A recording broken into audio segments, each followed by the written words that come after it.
Hello everyone, welcome to my YouTube channel. My name is Vishal Prakash Gaikwad and today I am going to present on transportation problem. So let's begin. What is transportation problem? Transportation problem is a special type of linear programming problem where the objective is to minimize the cost of distributing a product from a number of sources or origin to number of destinations. Because of its special structure, the usual simplex method is not suitable for solving transportation problem. This, this problem requires special methods of solution. Next, aim of the transportation problem. To find out optimum transportation schedule, keeping in mind cost of transportation to be minimized. The origin of transportation problem is the location from which shipments are dispatched. The destination of a transportation problem is the location to which the shipment are transported. The unit transportation cost is the cost of transporting one unit of the consignment from a origin to the destination. What are the objectives of transportation problem? Determination of transportation plan of a single commodity from a number of sources to a number of destinations such that the total cost of transportation is minimized. There are two types of transportation problem. First, balanced transportation problem, and second, unbalanced transportation problem. In balanced transportation problem, the total supply is equals to the total demand. In unbalanced transportation problem, the total supply is not equal to total demand.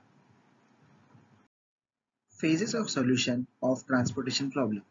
There are two phases. Phase 1 obtains the initial basic feasible solution. In phase 2, obtains the optimal basic solution.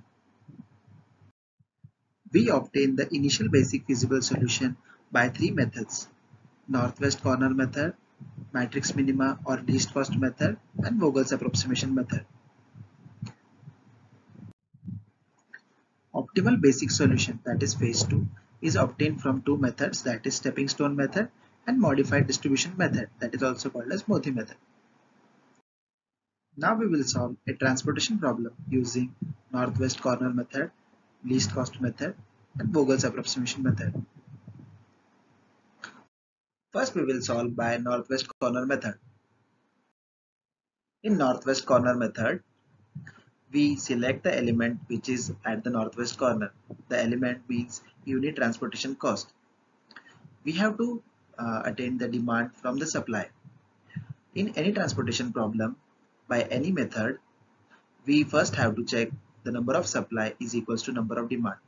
That is, if the transportation problem is balanced, then we can directly go ahead with our method, or else we have to first balance the transportation problem and then we have to solve by any of the methods like northwest corner method, least cost method, or Vogel's approximation method. So in this case, northwest corner method, we select the element which is at the northwest corner, that is 2. The supply was 5 and the demand was 7. So we take 5 from the supply and provide it to the demand. So the balanced demand is 2 and the supply becomes 0. Once the supply becomes 0, then we have to eliminate that row. Once that is done, then we will do the next step. So after the first step, that is after the getting value of supply as 0, we eliminate the complete row. Now we select the element which is at the northwest corner. So the next element is 3. Corresponding value is 2 for the demand and supply is 8. So the demand is less, so we assign the value of 2 to the to 3 and reduce the value of supply from 8 to 6. Now as the value of demand gets 0, we have to eliminate that column, that is 1, 5, we have to eliminate. So now the next step is to check the northwest corner element, that is 3. So we assign the value, we have to check the supply and demand. The supply is 6 and the demand is 9. So we give the supply 6 to meet the demand and the value of supply becomes 0. Once the value of supply becomes 0, we have to eliminate the other elements of that row, that is 1, assigning the value of 6 to 3. Now the next northwest corner point is 4. We have to select that.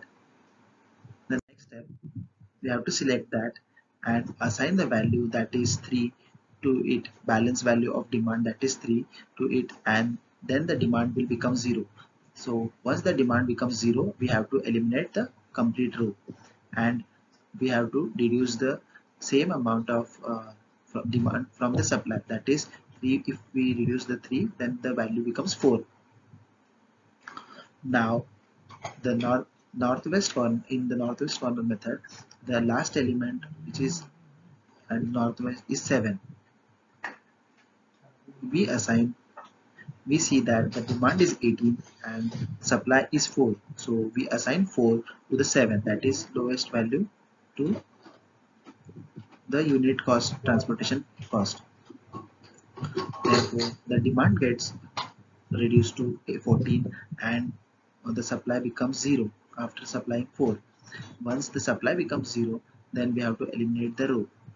Now the only element remaining is 2.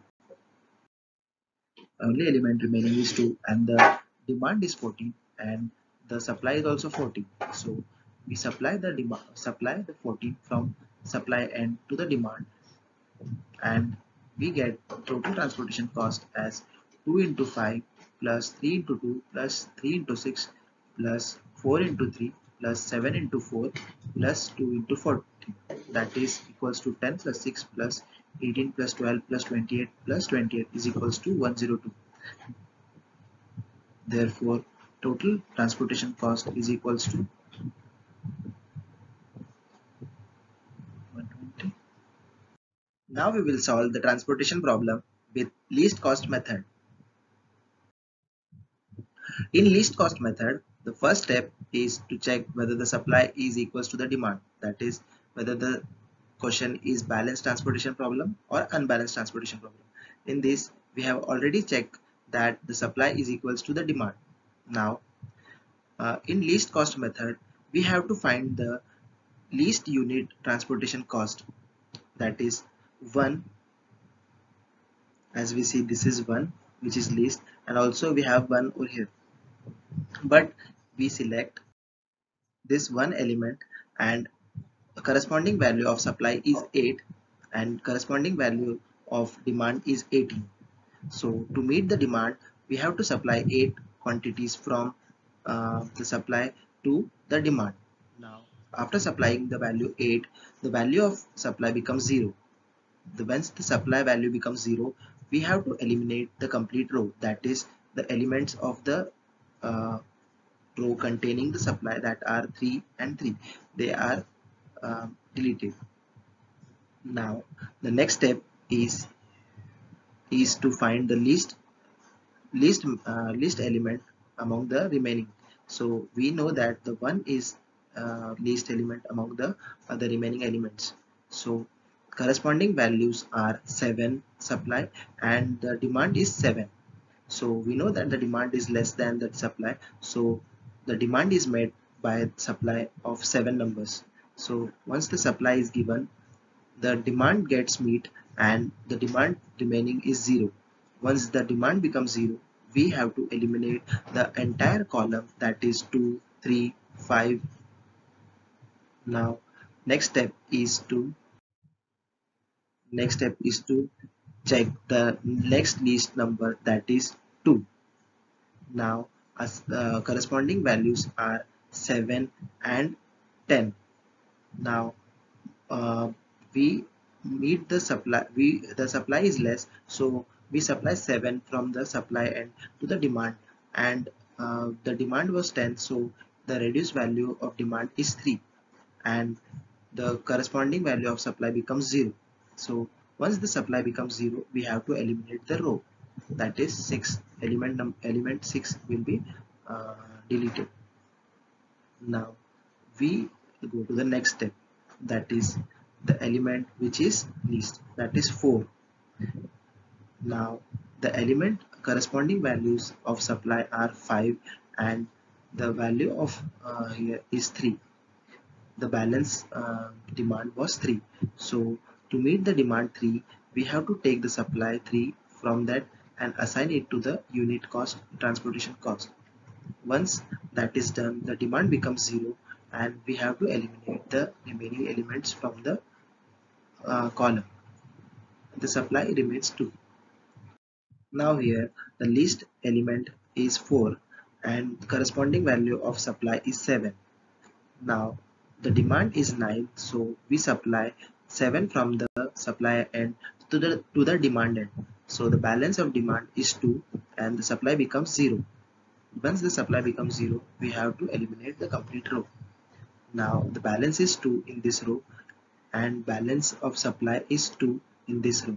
Rest all rows are 0. So the element is 7.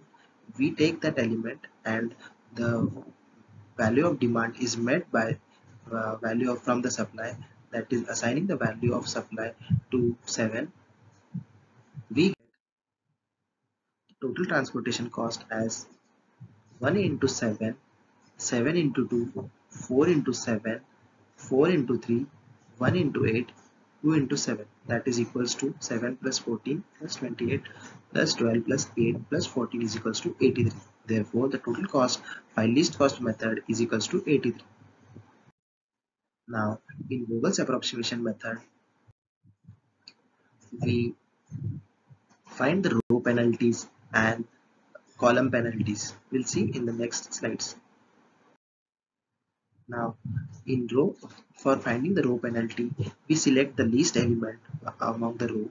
That is, in this case, we have 2 as the least element, and the next element, which is higher than the 2, is 4. So the difference between the two them is 2. So we have to write accordingly like this.